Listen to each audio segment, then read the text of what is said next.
Bapa dalam surga, dalam nama anak-Mu Yesus Kristus, Tuhan kami mohon pertolongan dan berkat-Mu pagi ini Tuhan, untuk kami memulai acara fellowship embun pagi ini Tuhan. Biarlah setiap kami yang datang Kau bukakan hati kami, agar kami bisa menerima berkat kebenaran firman Tuhan, sehingga kami dipandu dalam kehidupan kami, dipimpin dan diberkati selalu, menuju terang dan kebenaran-Mu. Berdoa juga untuk para hamba-hamba-Mu yang bertugas pagi ini, berkati Tuhan dengan damai sejahtera, kami boleh mengambil bagian kami dengan sukacita, dan juga Pastor Paul yang akan memberitakan firman kebenaran. Tuhan berkati selalu. Di doa permohonan kami Tuhan, dan juga perangkat yang kami pergunakan, biarlah Tuhan kendalikan untuk tetap boleh berfungsi dengan baik hingga akhirnya. Di dalam nama anak Tuhan Yesus Kristus, kami mohon berkat pertolongan Tuhan. Haleluya. Amin. Terima kasih Bu Rose. Firman Tuhan akan dibacakan dari Yosua 23, 1-6 oleh Bu Nerliana. 1 Korintus 15, 1-34 oleh Pak Maruli Siregar. Dari 34-58 oleh Bu Lucy Siana. Silakan Bu Nerliana. Baik, terima kasih Pak Awe. Pembacaan firman Tuhan dari Yosua 23 ayat 1-16. Demikian firman Tuhan. Lama setelah Tuhan mengaruniakan keamanan kepada orang Israel ke segala penjuru terhadap semua musuhnya.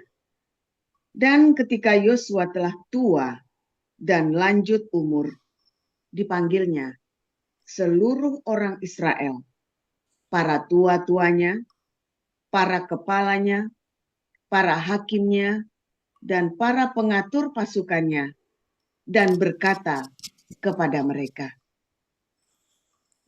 "Aku telah tua dan sangat lanjut umur. Dan kamu ini telah melihat segala yang dilakukan Tuhan Allahmu kepada semua bangsa di sini demi kamu. Sebab Tuhan Allahmu, Dialah yang telah berperang bagimu. Ingatlah, aku telah membagikan dengan membuang undi bangsa-bangsa yang masih tinggal ini kepada suku-sukumu, menjadi milik pusakamu, seperti juga semua bangsa yang telah kulenyapkan hari itu, mulai dari sungai Yordan sampai ke laut besar di sebelah matahari terbenam. Dan Tuhan Allahmu, Dialah yang akan mengusir dan menghalau mereka dari depanmu, sehingga kamu menduduki negeri mereka seperti yang dijanjikan kepadamu oleh Tuhan Allahmu. Kuatkanlah benar-benar hatimu dalam memelihara dan melakukan segala yang tertulis dalam kitab hukum Musa, supaya kamu jangan menyimpang ke kanan atau ke kiri. Dan supaya kamu jangan bergaul dengan bangsa-bangsa yang masih tinggal di antaramu itu, serta mengakui nama Allah mereka dan bersumpah demi nama itu, dan beribadah atau sujud menyembah kepada mereka. Tetapi kamu harus berpaut kepada Tuhan Allahmu seperti yang kamu lakukan sampai sekarang.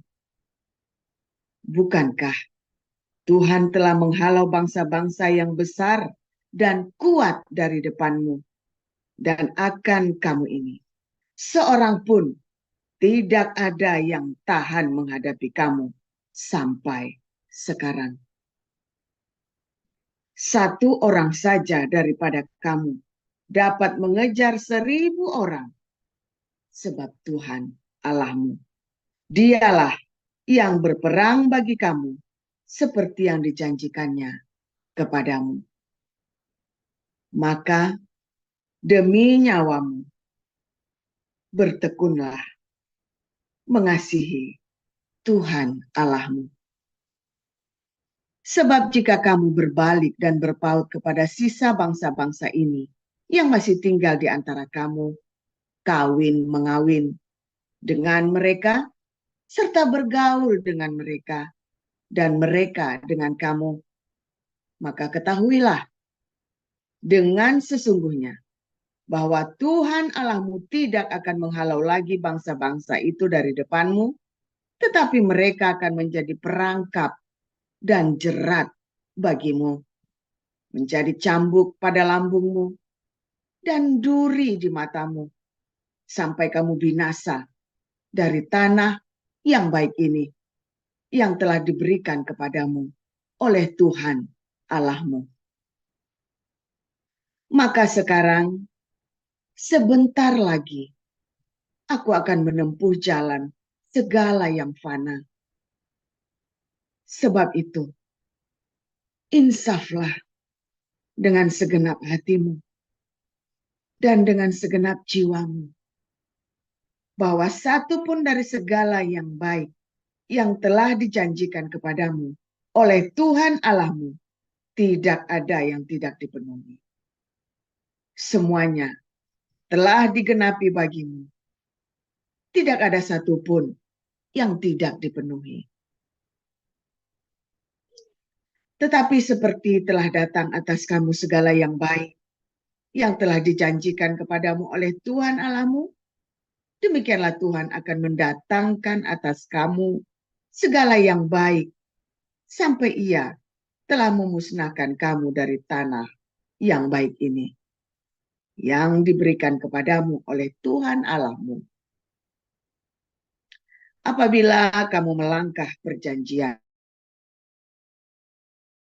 diperintahkan kepadamu oleh Tuhan Allahmu, dan pergi beribadah kepada Allah lain, dan sujud menyembah kepada mereka, maka murka Tuhan akan bangkit terhadap kamu, sehingga kamu segera binasa dari negeri yang baik yang telah diberikannya kepadamu.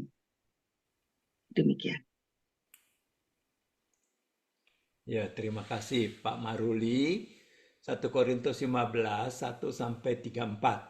Terus Bu Ya, Lucy, 1 Korintus 15, dari 34 sampai 58 ya. Terima kasih. Silakan Pak ya, Maruli. terima kasih Pak Hawe. Mari kita mendengarkan firman Tuhan. Dan sekarang saudara-saudara, aku mau mengingatkan kamu kepada Injil yang aku beritakan kepadamu dan yang kamu terima dan yang di dalamnya kamu teguh berdiri. Oleh Injil itu kamu diselamatkan, asal kamu teguh berpegang padanya, seperti yang telah kuberitakan kepadamu. Kecuali kalau kamu telah sia-sia saja menjadi percaya. Sebab yang sangat penting telah kusampaikan kepadamu, yaitu apa yang telah kuterima sendiri, ialah bahwa Kristus telah mati karena dosa-dosa kita sesuai dengan kitab suci, bahwa Ia telah dikuburkan, dan bahwa Ia telah dibangkitkan pada hari yang ketiga sesuai dengan kitab suci, bahwa Ia telah menampakkan diri kepada Kefas dan kemudian kepada ke-12 muridnya. Sesudah itu, Ia menampakkan diri kepada lebih dari 500 saudara sekaligus. Kebanyakan dari mereka masih hidup sampai sekarang, tetapi beberapa di antaranya telah meninggal. Selanjutnya, Ia menampakkan diri kepada Yakobus, kemudian kepada semua rasul. Dan yang paling akhir dari semuanya, Ia menampakkan diri juga kepadaku, sama seperti kepada anak yang lahir sebelum waktunya.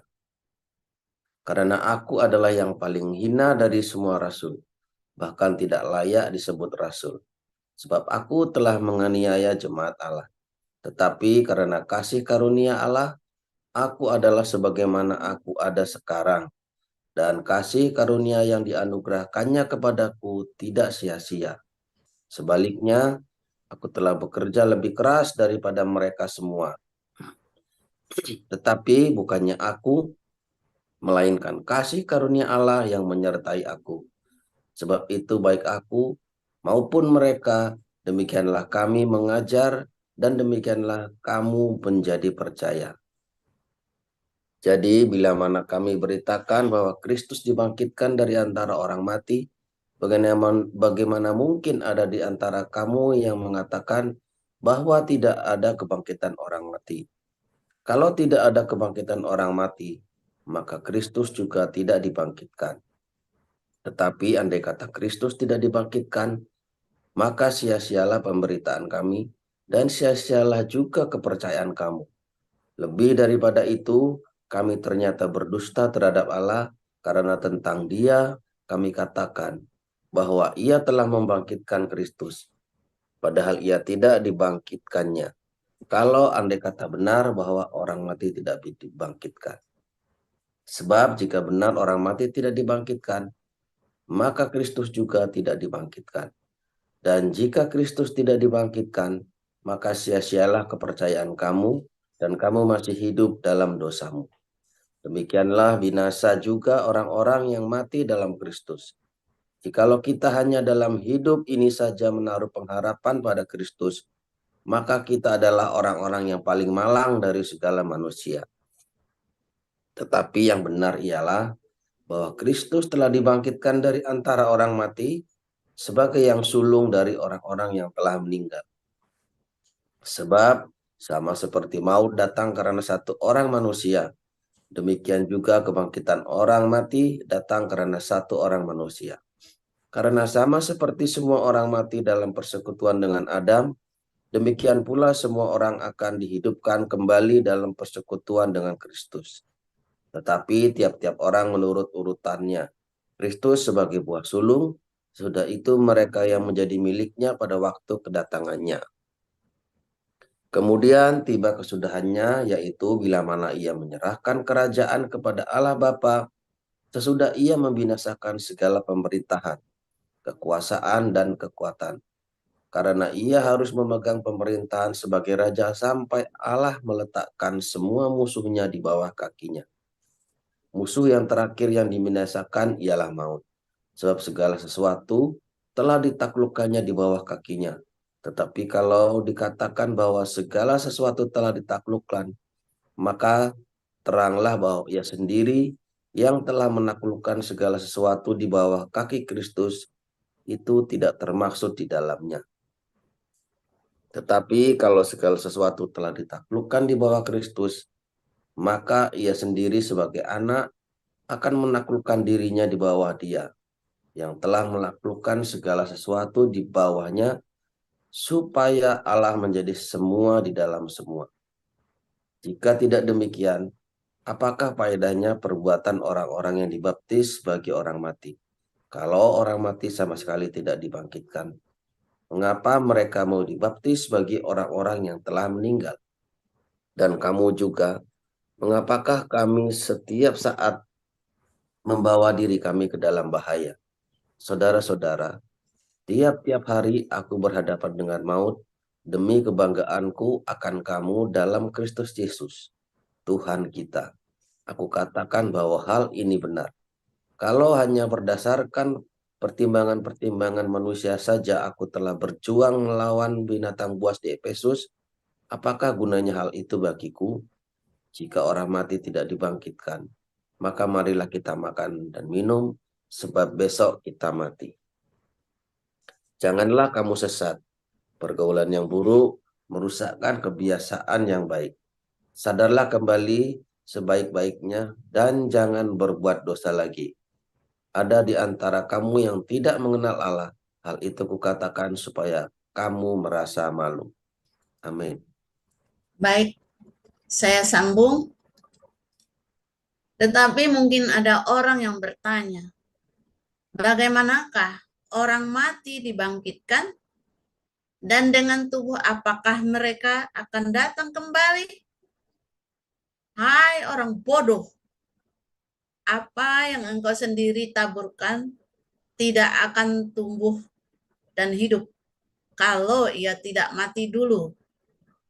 Dan yang engkau taburkan bukanlah tubuh tanaman yang akan tumbuh, tetapi biji yang tidak berkulit. Umpamanya biji gandum atau biji lain.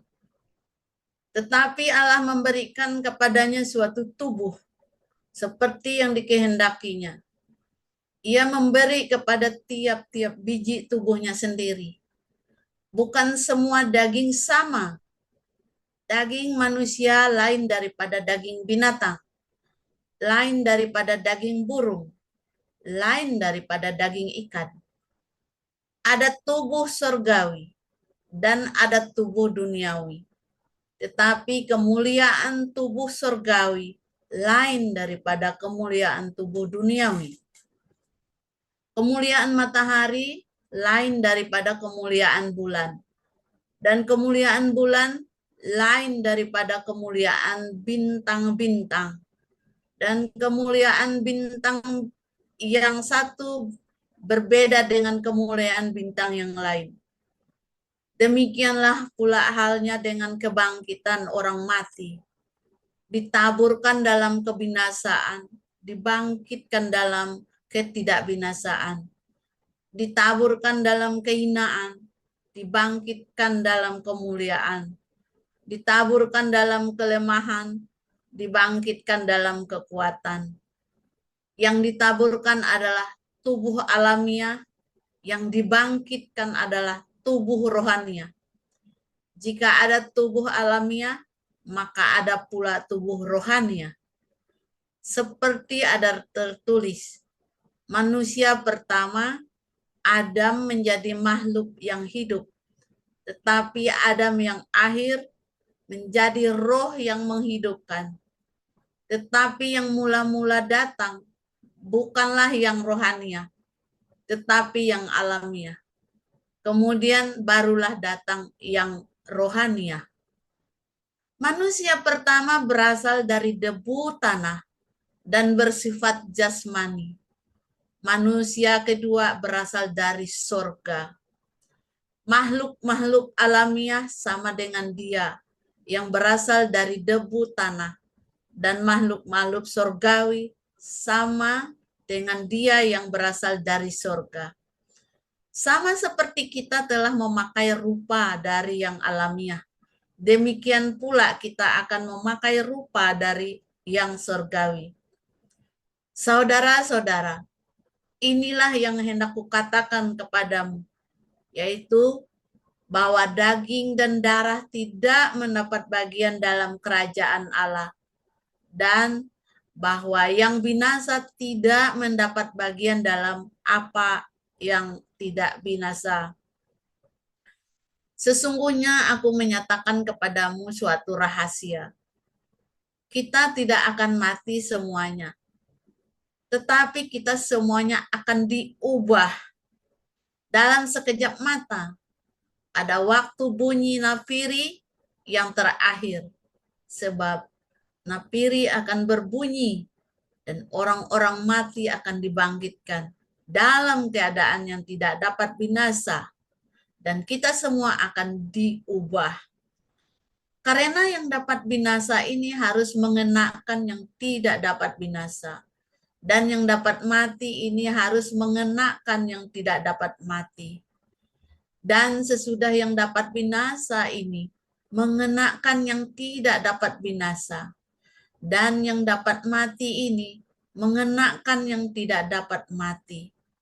Maka akan genaplah firman Tuhan yang tertulis, maut telah ditelan dalam kemenangan. Hai maut, di manakah kemenanganmu? Hai maut, di manakah sengatmu? Sengat maut ialah dosa, dan kuasa dosa ialah hukum Taurat. Tetapi syukur kepada Allah yang telah memberikan kepada kita kemenangan oleh Yesus Kristus Tuhan kita. Karena itu, saudara-saudaraku yang kekasih, berdirilah teguh, jangan goyah, dan giatlah selalu dalam pekerjaan Tuhan, sebab kamu tahu bahwa dalam persekutuan dengan Tuhan, jerih payahmu tidak sia-sia. Demikian pembacaan firman Tuhan. Terima kasih. Terima Pak kasih para Amin. lektor Bu Nerliana, Bu Maruli Siregar, dan Bu Lucy. Kita akan mendengarkan firman Tuhan pagi ini. Silakan Pastor Paul.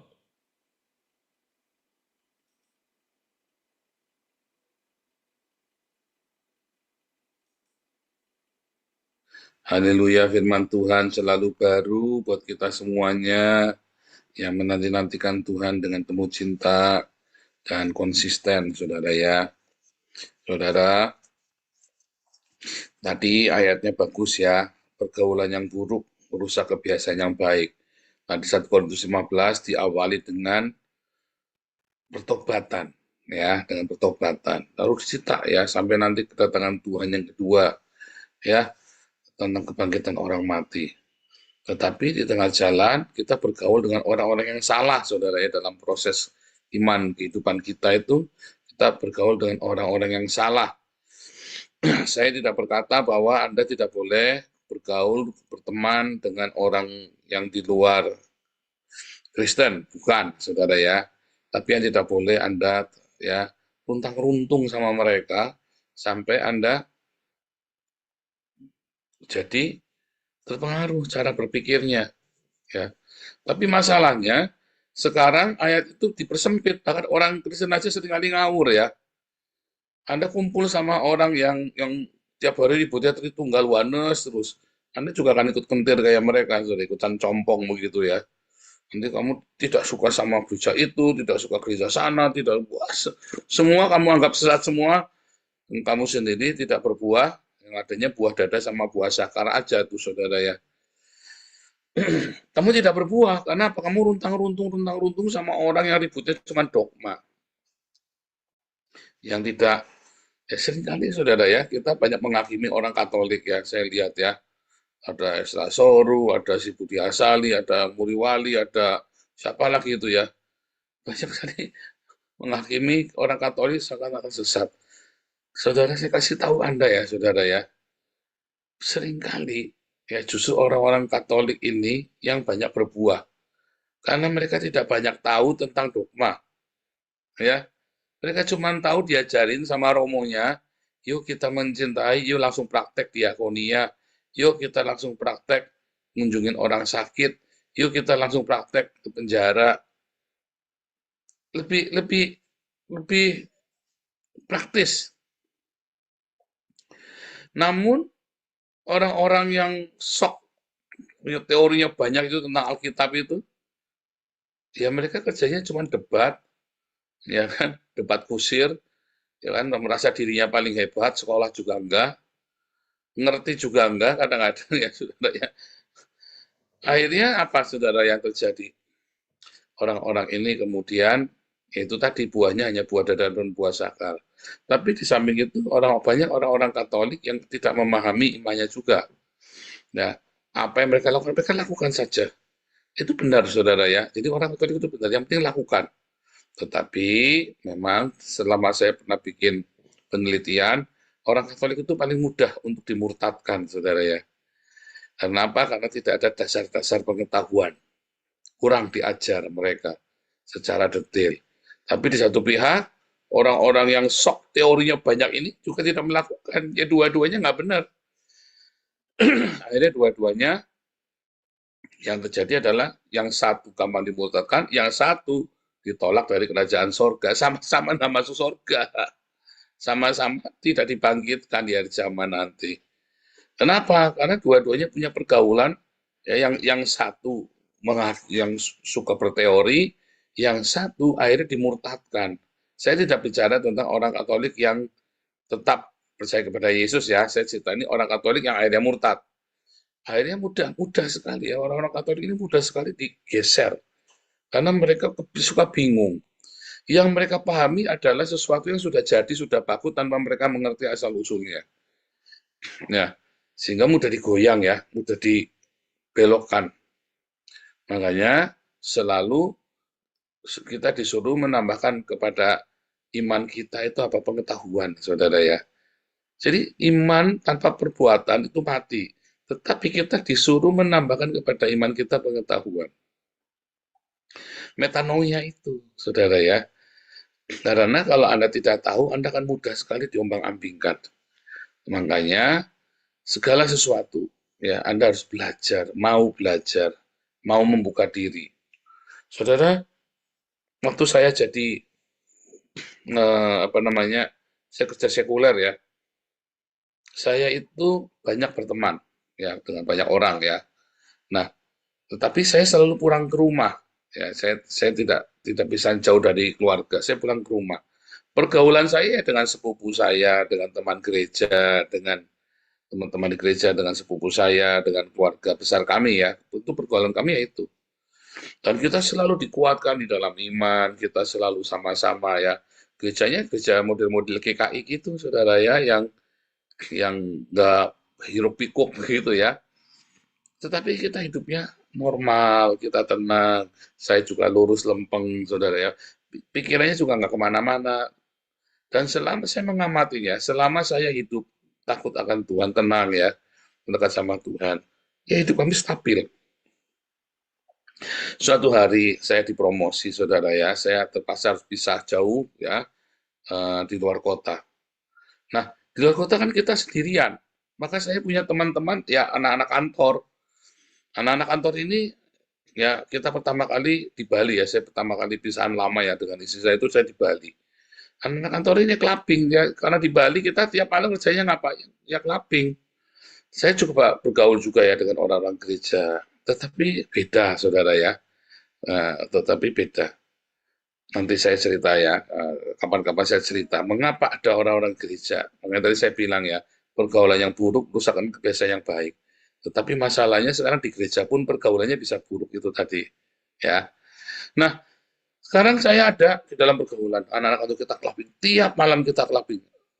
Wah, saya mah jujur lurus-lurus aja ya, kita paling biliar, main apa saudara ya, nonton yang aneh-aneh, yang lucu-lucu itu ya, karena di kafe itu kan suka ada teatrikal itu ya, teatrikal yang transgender itu ya, yang apa namanya, karebet ya, kabaret, kok kabaret, karebet itu nama orangnya di som kita, kabaret show itu ya, kalau di Bali kan sering ada kabaret show itu ada.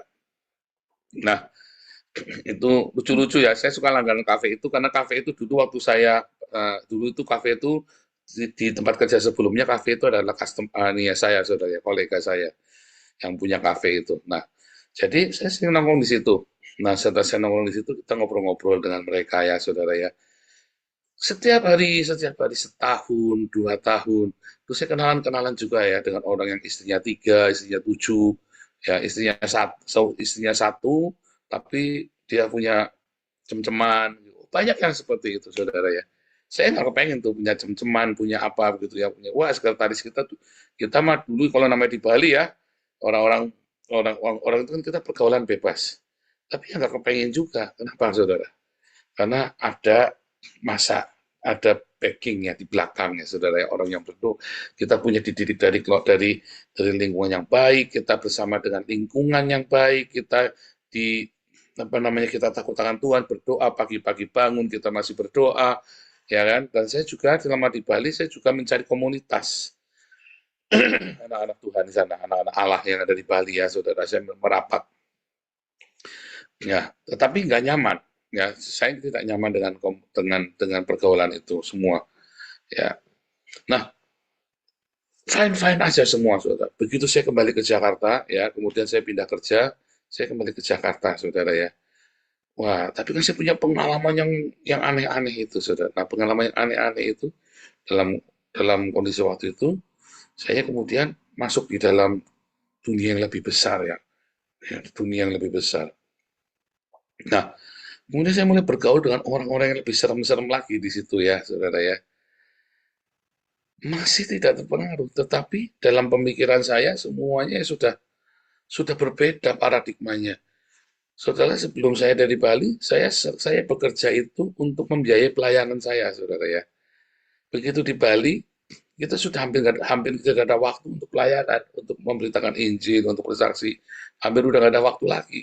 Sibuk sekali, dan pergaulan saya dengan orang-orang itu, saudara, dengan orang-orang yang tadi itu ya, yang tidak punya standarnya Tuhan Yesus. Oh, mereka orang-orang ke gereja, ya, orang-orang ke gereja. Makanya saya cukup kaget ya, cukup kaget. Saudara kalau ingat Hamilton Pangelah itu ya, pendirinya apa Love itu ya, dia saya kenal baik dengan beliau ya. Jadi dia pernah cerita waktu dia meninggalkan Tuhan, ya, dia juga mainnya di Alexis, saudara ya. Dia pergi di Alexis juga. Nah, terus saya bilang, gua tahu nggak, Paul, gua ketemu sama apa downline gua tuh, ya di Alexis. Mereka mau malu-malu ngeliat gua biasa aja. Saudara saya ketawa terbahak-bahak. Aduh, Kak Sam, itu saya alami juga waktu saya di Bali. Saya ketemu dengan banyak orang-orang gereja yang hidupnya ternyata hidup di dalam kemunafikan. Dia punya performance di gereja rajin, suci, ya saudara ya. Tetapi ternyata, wah, rusaknya minta ampun. Ada orang ya yang rajin ke kelenteng. Oh, ini kelihatan orang beragama semua lah. Di waktu siang itu orang beragama semua. Begitu malam rusaknya minta ampun, saudara ya. Wah, itu ngeri ya, saudara ya. Aduh, saudara, kalau itu saya melihat dengan mata kepala sendiri rusaknya orang ya, saudara, di dunia malam itu ya. Waktu ngeri sekali, saudara ya. Tidak tergambarkan kalau saya ceritakan itu sangat sangat benar-benar bikin panas dingin itu ya, saudara ya. Itu pun saya tidak terpengaruh, tetapi begitu saya lepas dari itu, saudara, saya kembali pelayanan di gereja full time 2008. Spirit ya, dalam tanda kutip ya, spiritnya itu nempel sama saya. Kalau bahasanya orang karismatik kan spiritnya nempel kan. Nah, spirit itu kenapa, saudara? Karena pengalaman itu ketika saya lagi memuji Tuhan, haleluya, puji Tuhan, saudara, itu terlintas semua, saudara, di malam hari ketika kita tidur. Biasanya kita tidur tenang, saya sendirian, biasanya saya dengan hiruk pikuk klub itu, selama saya pelayanan itu sepi kan, di malam itu kita sepi. Waktu tidur yang menjadi bayangan itu adalah saya lagi di tengah kelab itu dengan hiruk pikuk, dengan ekstasi, dengan semua yang barang-barang terlarang itu ya. Saya nggak pernah pegang, nggak pernah sentuh ya. Itu sudah prinsip yang tidak akan bisa diganggu. Kamu mau tawarin saya, mau bayar saya berapapun, tidak akan saya sentuh, saudara ya. Saya pernah dipaksa sama salah satu kolega saya, orang penting ya. Oh, harus minum, ya.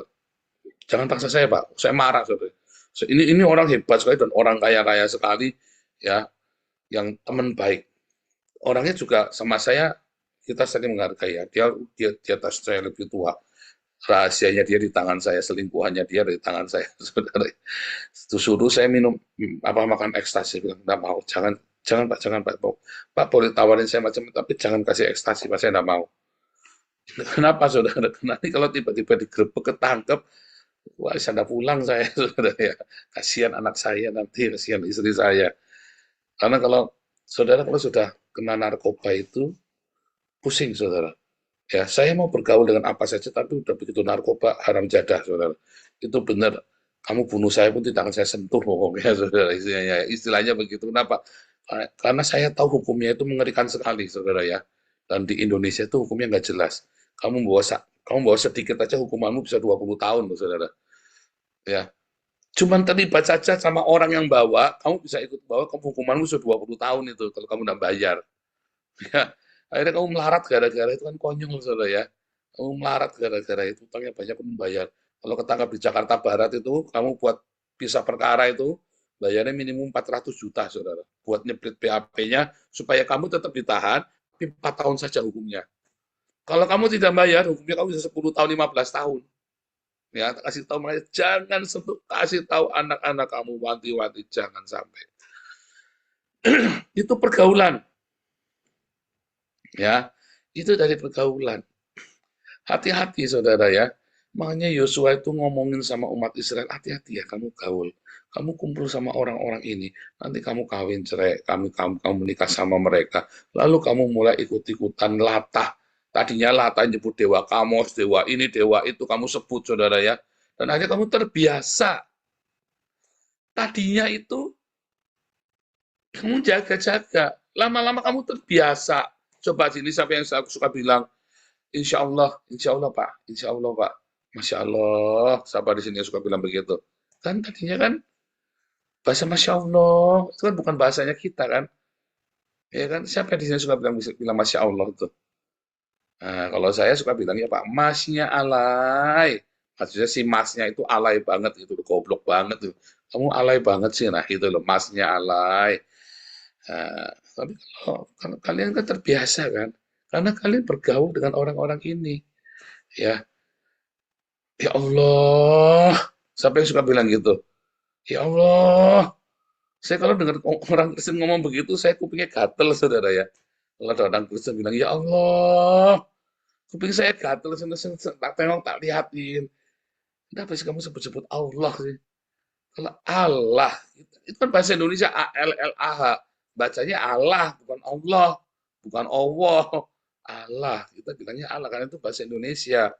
Bahasa Arab yang di-Indonesiakan. Kamu tidak perlu bilang Allah, bilangnya Allah. Ya Allah, Masya Allah. Nah itu omongan-omongan seperti itu bikin saya, nah itu kamu tuh sedang dibiasakan tiap hari. Nah itu yang dimaksud Yosua tuh saudara. Akhirnya kamu ketika convert nggak terlalu aneh. Kamu terbiasa dengan suara azan, ya kan? Kamu terbiasa dengan itu. Nah ketika kamu punya pergaulan kerap dengan itu, maka kamu akan terbiasa dengan hal itu, dan ketika kamu memakai imannya mereka pun kamu tidak berasa, ya. Tetapi ya saudara ya, dalam segala orang-orang Kristen pun di dalam gereja pun punya pergaulan yang tidak baik. Di siang hari mereka kelihatan baik, bekerja normal di rumah tangganya, tapi mereka begitu masuk, ya pernah ada seorang ketua kaum muda di sebuah gereja, saudara ya. Waduh, ngeri orang ini, saudara ya.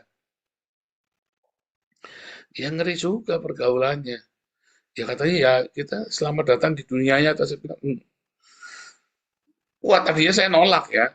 Tetapi setelah saya ke Bali, saya pergi keliling kemana-mana ya, wah saya tahu tempat-tempat yang mengerikan itu ya, gara-gara saya kerja itu ya. Nah, disitulah pergaulan itu terekam, spiritnya nempel sama kamu. Lalu ketika saya sudah bertobat 2015-2018, saya kan pengen tahu ya bagaimana orang-orang yang cinta Tuhan bisa tetap menjaga hidupnya. Apa enggak, masa enggak ada sih? Ya, ternyata ada loh saudara ya. Dan saya baru ngerti cara mereka. Cara mereka adalah apa? Dia kasihkan ke anak buahnya. Dia nggak mau sentuh. Dan nanti ditelikung sama anak buah. Sudah biasa. Udah pasti. Tapi dia lebih cinta sama Tuhan. Jadi kalau udah giliran entertain gitu, dia suruh anak buahnya. Ya, dan dia nggak mau sentuh. Wah, kalau gitu nyuruh orang berdosa. Enggak, anak buahnya seneng kok. Anak buahnya seneng kok. Terus saya ingat ya, saya suatu ketika punya tiket gratis, saudara ya. Tiket gratis all round, saudara ya, di sebuah tempat lokalisasi yang high class, saudara ya, cafe, club high class. Club ya, kalau bilang lokalisasi kan kasar, itu benar-benar club, saudara, club high class. Terus saya bilang, saya dapat tiket gratis nih, waktunya sampai tanggal sekian, ada deadline-nya. Oh, siapa mau pakai? Saya tanya sama anak buah saya loh, saudara, siapa mau pakai? Ini orang yang selalu cinta Yesus, saudara. Saya mau pakai, Pak. Terus suatu ketika kita ketemu lagi, saudara ya. Saya canda cerita tentang ya kita banyak kesalahan dulu ya. Saatnya kita banyak kesalahan, kita evaluasi itu. Lu kan Bapak juga yang kasih loh. Saya kan nanya siapa yang mau pakai ini. Total nilainya 10 juta rupiah, nggak bisa diuangkan tapi bisa dipakai. Kamu yang bilang saya mau pakai, saya nggak mau kasih ke kamu. Kamu yang bilang kamu angkat tangan. Coba tuh saudara. Udah gitu aja nyalain orang lain. Oh, dia yang menikmati, dia yang merasakan kepuasan bidadari surganya, sudah bidadari surga Islam. Saya yang disalahin, ya kan? Karena saya ngasih tiket itu, ngasih vouchernya itu, pergaulan, saudara ya. Dan itu nggak berasa ya. Wah, dia baru menikah loh, saudara. Baru menikah, punya anak satu, baru setahun dia menikah. Ya, dia pakai vouchernya itu, saudara. Saya sampai ketika dia jalan, saya tengok-tengokan sama ini saya. Kita bilang kita gedek-gedek. Kok bisa begitu ya orang ini ya? Kita sampai gedek itu ya, baru menikah. Bisa tega ya dia pergi Karena dia pengen tahu, ya, dengan 10 juta rupiah itu dia bisa ngapain dengan dunia malam itu, saudara ya. Siapa di sini yang penasaran? Oh jangan, saudara. Ya, enaknya 5 menit, ya nggak 5 menit, 3 jam ya, itu 3 jam soalnya. Tapi kamu sialnya, kamu bertahun-tahun, saudara. Ketika kamu langgar perjanjianmu dengan Tuhan, ya, kamu pikir malam itu 3 tahun, enggak apa-apa, besok terjadi, nggak ada apa-apa, saudara. Kamu malam itu kamu langgar perjanjianmu dengan Tuhan, besok tidak terjadi apa-apa. Seminggu, setahun mungkin nggak terjadi apa-apa. Tetapi sekali nanti itu udah masuk ya, iblis tagih kamu. Tes, tes, tes, tes, berturut-turut, bertubi-tubi. Masalah sepele aja kamu tidak akan bisa handle. Sialnya tidak ketulungan, sampai ada yang mati dalam keluargamu, sampai ada bencana yang luar biasa dalam keluargamu. Pergaulan yang baik tidak akan mengubahmu hari itu, saudara. Ya, pergaulan yang buruk juga tidak akan mengubahmu hari itu. Kamu kumpul sama orang baik kayak apa, kamu yang tidak baik itu tetap tidak baik. Tapi nanti kamu suatu hari kamu tengok, iya ya orang ini dulu baik, caranya begini, begini, begini. Kita tengok lagi, dia berkesan. Kesaksian marturia hidupmu yang kamu bagikan ke orang, mungkin orang itu tidak langsung berubah. Tapi selama-lama orang itu kan berubah, karena dia terpengaruh dengan karaktermu. Mau baik, mau buruk. Yang buruk juga sama, nggak akan langsung berubah. Lama-lama, yang saya ngamati ini anak saya, Miracle ya. Saya amat Miracle ya. Dia tinggal, kami dulu bertahun-tahun tinggal ya. Kita tinggal lebih dari 3 tahun, kita tinggal di camp ya, asilum.